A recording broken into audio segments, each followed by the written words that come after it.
Hey, it's Tom again with that YouTube channel. Got my boy Dan right here. Morning.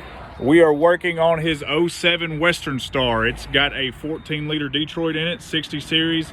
Kind of old school, but one of the best motors out there. He had a crank, but no start condition. It would not fire. It'd turn over fine, the whole 9 yards. Went ahead and hooked up laptop to it, ran codes, could not pull any codes, could not get any ECM data link connection. Got down on the ECM, started checking power, checked at the batteries. I had good power at the batteries. My fuse panel was good. I had power going to the ECM. So what I did is I went ahead and got down towards the ECM. Dan's going ahead and writing down the engine serial number on the ECM.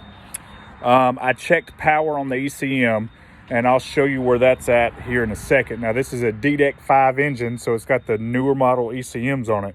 On the older ones, DDEV 3 and 4, you had like a plug that had your power and ground directly to it, so you could kind of single it out versus going through the whole ECM block. All right, so on these, on the right side for input and output of power and ground, you have 6 wires that have 12-volt constant battery power and ignition power and ground. So I checked all 4 of those, well, all 6 of those, 8 of those, I'm sorry. And I had all power and ground, but no data output on the ECM. I also checked data output on the ECM, and it was not live. All right, so it's got ECM failure, so we're gonna get a new one to go on there. I'll go ahead and show you the ECM. This is what it looks like.